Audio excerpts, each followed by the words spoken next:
যে সিঙ্গাপুরের কথা আপনারা হয়তো শুনেছেন যে Singapore, Hong Kong, Taiwan, they are the little dragon of economic development in the world. Singapore যখন স্বাধীনতা অর্জন করেছে, বাংলাদেশ তার সমসাময়িক সময়ে স্বাধীনতা অর্জন করেছে। সিঙ্গাপুর আর বাংলাদেশের মধ্যে বৈশিষ্ট্য হলো, বাংলাদেশ স্বাধীনতা অর্জনের জন্য জীবন দিতে হয়েছে করে দিলেন। সবচেয়ে টপ মেধাবীদেরকে এডুকেশন রিফর্ম পলিসির মধ্য দিয়ে তারা বাছাই করা হলো। এরপরে তাদেরকে ইউনিভার্সিটিতে ভর্তি করে ওয়ার্ল্ড র্যাঙ্ক ইউনিভার্সিটি তৈরি করা হলো সিঙ্গাপুরে। ওয়ার্ল্ডের 50টা ইউনিভার্সিটি র্যাঙ্কিং করলে 4-5টা সিঙ্গাপুরের ইউনিভার্সিটি খুঁজে পাওয়া যায়, অত ক্ষুদ্র একটা দেশের মধ্যে। You can't imagine. এরপরে ওই ইউনিভার্সিটিতে 3 বছরে অনার্স শেষ করার পরে এরপরে মাল্টিন্যাশনাল কোম্পানিগুলোকে তাদেরকে জব দেয়া হলো।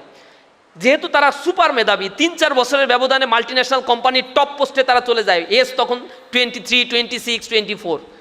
এই মেধাবীদেরকে তখন পলিটিক্সে নিয়ে আসার জন্য হাইলি অফার করা হয় স্যালারি। তোমরা পলিটিক্সে আসো, তোমাদেরকে এমন হ্যান্ডসাম ফিগার দেয়া হবে। এরপরে তারা ওই মাল্টিন্যাশনাল কোম্পানি ছেড়ে দিয়ে এসে পলিটিক্সে আসে। তার লায়াবিলিটি তৈরি হয় রাষ্ট্রের প্রতি, লায়াবিলিটি তৈরি হয় তার নিজের জায়গা থেকে, তাকে সোসাইটি অ্যাকসেপ্ট করছে, রাষ্ট্র তাকে অনার করছে। বাংলাদেশে রাষ্ট্র চালায় ব্যুরোক্রেটরা, আমলারা, পলিটিশিয়ানরা, বুদ্ধিশুদ্ধি কিচ্ছু নাই। যে বক্তব্য সংসদে দ্বারায় পলিটিশিয়ানরা দেয়, মন্ত্রীরা দেয়, এগুলো সব সচিবরা লিখে দেয়। মন্ত্রীদের এইসব লেখার কোনো ক্যাপাসিটি নাই। রাজনীতি করবে না, এগুলো করে বেড়াবে। চাঁদাবাজি, টেন্ডারবাজি করবে না, এগুলো করে বেড়াবে। এখানে তো মেধার মূল্যায়ন নাই। 60% হচ্ছে ইন্টারমিডিয়েট পাস করা। এখন এইভাবে দিয়ে তো একটা সোসাইটি চলতে পারে না। এখন যে সোসাইটি আমরা বিলং করছি, এই সোসাইটি দিয়ে বাংলাদেশে অন্তত উন্নতি সম্ভব না। এই যে মেধাবীদেরকে সিঙ্গাপুর নিয়ে এসে, সিঙ্গাপুরের মূল পলিসি মেকার কিন্তু রাজনীতিবিদরা, সিঙ্গাপুরে ব্যুরোক্রেটরা কোনো পলিসি মেকার না।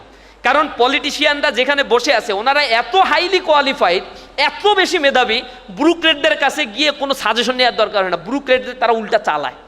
আর বাংলাদেশের টোটালি সিনারিও উল্টা। ব্যুরোক্রেটদের বলি ডিপ স্টেট। ডিপ স্টেট এত কনসার্নিং ইস্যু যে ডিপ স্টেট না চাইলে কেউ ক্ষমতায় যেতে পারছে না। ডিপ স্টেট এত বেশি করাপশন করে, দুদক তাদেরকে ধরে না, কারণ দুদক নিজেই হচ্ছে ডিপ স্টেট, নিজেই করাপশনের মধ্যে জড়িত। দুদকের করাপশন ধরতে গেলে আবার এন্টি করাপশন কমিশন গঠন করতে হয়। কপালটা এত খারাপ এ জাতির, যারে দিয়ে ভূত ছাড়াবে তারাই আবার ভূতে ধরে বসে আছে। তো এই মেরিটোক্রেসির কোনো মূল্যায়ন নাই এই সোসাইটি। কিন্তু সিঙ্গাপুর কি করছে, তুমি যদি ব্যবসা করতে চাও 10 জন রিসার্চার তোমাকে দিয়ে দিবে। তুমি কোন অ্যাঙ্গেলে ব্যবসা করবা, কোথায় ইনভেস্টমেন্ট করবা, কোথায় ইনভেস্টমেন্ট করলে কি হবে, এগুলা রাষ্ট্র কন্ট্রোল করে। রিসার্চ বেসড একটা সোসাইটি তৈরি করে সিঙ্গাপুর আজকে পৃথিবীর কোথায় চলে গেছে। আমি সিঙ্গাপুরে মানে এটা এই প্লেনের উপর থেকে দেখলে বোঝা যায়। আমি যখন গেছি, মানে অবাক করা কাণ্ডে। এত ওয়েল ডেকোরেটেড একটা নেশন, তারা ছোট্ট রাষ্ট্র, এত well decorated, you can't imagine. আমাদের দেশ কেন পারল না? একই সময় স্বাধীনতা অর্জন করে চায়না পারল, দে জিয়াওপিংয়ের নেতৃত্বে ইকোনমিক রিফর্ম পলিসি করে। বাংলাদেশ কেন পারল না?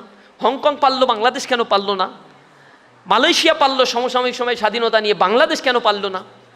কোশ্চেন, এই কোশ্চেনের আনসার হচ্ছে করাপ্টেড পলিটিক্যাল সিস্টেম। মেধাবী যারা, তারা করাপ্টেড, তাদের ভিতরে ইথিক্যাল জায়গাটা নাই। বাংলাদেশে করাপশন কে করে? $234 বিলিয়ন যে শ্বেতপত্র প্রকাশিত হয়েছে, আওয়ামী লীগের আমলে করাপশন হয়েছে, কে করছে? রিক্সাওয়ালা, কুলি মজুর, দিন মজুর, শ্রমিক না। সব খুঁজে দেখা যায় মন্ত্রী, মিনিস্টার, সচিব, উপসচিব, আমলারা বিভিন্ন প্রতিষ্ঠানে বসেছিল। বড় বড় মাল্টিন্যাশনাল কোম্পানি খুলে নিয়ে বসছে, ভুইপুর অর্গানাইজেশন তৈরি করে ব্যাংক থেকে লোপাট করে মানুষের টাকাগুলো নিয়ে চলে গেছে। 5টা বিশেষায়িত ব্যাংক যেগুলো মার্জ করা হয়েছে, এই ব্যাংকের সব টাকা নিয়ে চলে গেছে। এই টাকা কি ওর বাপদাদার? এই টাকা তোমার আমার, আমি ব্যাংকে রাখছি জমা, আমার টাকা এখন ব্যাংক দিতে পারছে না। টাকা সব একজন ডাকাত নিয়ে চলে গেছে সরকারি পৃষ্ঠপোষকতায়। এখনো সেই পৃষ্ঠপোষকতা চলছে। জুলাইয়ের পরে কোনো পরিবর্তন হয় নাই।